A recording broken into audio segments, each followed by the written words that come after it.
Kalau Menteri Agama sudah memandang umatnya, memandang rakyat penuh dengan kebencian, berhenti dari Menteri Agama Republik Indonesia. Justru Menteri Agama yang katanya beragama Islam, kata teman-teman, sepertinya benci dengan Islam, Pak. Ini banyak sekali pihak saya, Pak Menteri. Dan ini sudah berkali-kali, Pak Menteri berapa kali di permukaan di forum ini mengatakan permintaan maaf terus. Karena kesalahannya di bawah Bapak juga ngasih input nggak benar gitu loh. Terus sampai kapan kita gini, Pak Menteri? Waktu terus berjalan. Bapak ini cocoknya jadi Menteri Pertahanan Keamanan, menjadi Menteri Menko Polhukam ketimbang Menteri Agama. Saya mohon maaf, saya membaca itu, air mata saya keluar, kemudian saya ingat Pak Menteri Agama. Kok tega menyatakan bahwa para ustadz, para guru ngaji itu adalah bagian dari bibit-bibit radikalisme. Sampai saya bertanya, Pak Menteri Agama Islam atau bukan? Berarti radikalisme itu kalau menurut saya adalah satu tindakan yang mengarah kepada pembubaran negara ini atau kemudian menurunkan kepemimpinan tanpa sah. Itu radikalisme. Nah justru itu kami mohon ke Pak Menteri, hentikanlah kata-kata radikal itu. Jangan bicara radikal lagi. Kalau tidak ada radikal positif, kita tidak akan merdeka Soekarno-Hatta. Saya ini pemilik pondok pesantren, Pak. Pak Menteri ya, Pak Ketua. Kita mendidik anak-anak kita itu supaya baik, penghafal Quran dan lain sebagainya. Tapi ya jangan dicurigai, Pak Menteri. Jangan sekali-sekali jangan itu. Apalagi juga radikalisme terkait dengan masalah komunisme. Kita tahu bahwa komunisme dari KI sudah terlarang. Tapi itu juga tidak pernah kita dengar Pak Menteri bermasalahkan tentang komunisme, tentang PKI, radikalisme. Radikalisme, kita sepakat Pak Menteri, radikal itu yang negatif memang harus kita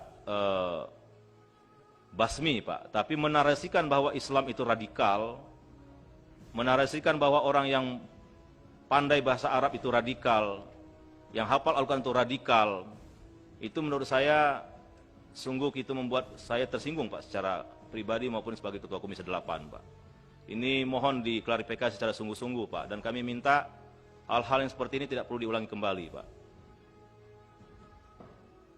Bagaimana mungkin orang yang bahasa Arab Bapak katakan atau yang hafal Al-Quran itu menjadi sumber utama radikal? Saya kira tidak elok untuk kita kembangkan gitu loh. Dan kalau ini bisa diklarifikasi Pak Menteri, mudah-mudahan ini kegelisahan para pondok pesantren atau anak-anak kita yang memang kita sarankan Pak. Saya jujur, anak-anak saya sarankan untuk pintar bahasa Arab, hafal Al-Quran Pak. Tapi kalau itu hari ini pemerintah menuduh itu sumber utama radikal, saya kira itu sesuatu yang tidak bisa kami terima. Termasuk sertifikat da'i Pak. Yang memberikan gelar da'i, ustadz, kiai itu ya masyarakat Pak, bukan pemerintah, ya kan? Pemerintah aja belum tentu Pak menjadi da'i atau ustadz. Apa haknya memberikan sertifikat? Nah, oleh karena itu hal seperti ini penting Pak. Jangan sampai justru Menteri Agama yang katanya beragama Islam, kata teman-teman, sepertinya benci dengan Islam Pak. Ini banyak sekali pihak saya Pak Menteri. Ya kan? Ini penting Pak. Karena kalau selama itu tidak kita bereskan, berarti kita ikut memancing kegaduhan gitu. Maka dalam rapat kerja ini penting kita klarifikasi secara menyeluruh, termasuk yang sertifikat tadi Pak. Dan ini sudah berkali-kali Pak Menteri berapa kali di permukaan di forum ini mengatakan permintaan maaf terus. Karena kesalahannya di bawah Bapak juga ngasih input nggak benar gitu loh. Terus sampai kapan kita gini Pak Menteri? Waktu terus berjalan. Sementara yang kita layani sangat banyak masyarakat di bawah. Tolonglah Pak Menteri, tolong Pak Menteri, tolong. Ini saya menangis, mau nangis Pak saya Pak. Kebayang saya Pak, orang-orang di kampung itu Pak. Makan aja susah Pak. Orang tuanya menangis, ini dipotong Pak. Diskriminatif, anak tiri katanya di Republik ini. Jadi saya kira anggota yang terhormat, kita harus satukan tekad Pak, bersatu padu. Bahwa kita harus membela orang miskin Pak. Nggak boleh kita diskriminatif di Republik ini Pak. Saya Ketua Komisi 8, Pak Menteri bertanggung jawab nih Pak. Gitu Pak. Jadi hari ini, menurut saya Pak Menteri, coba Bapak konsolidasi di internal Pak.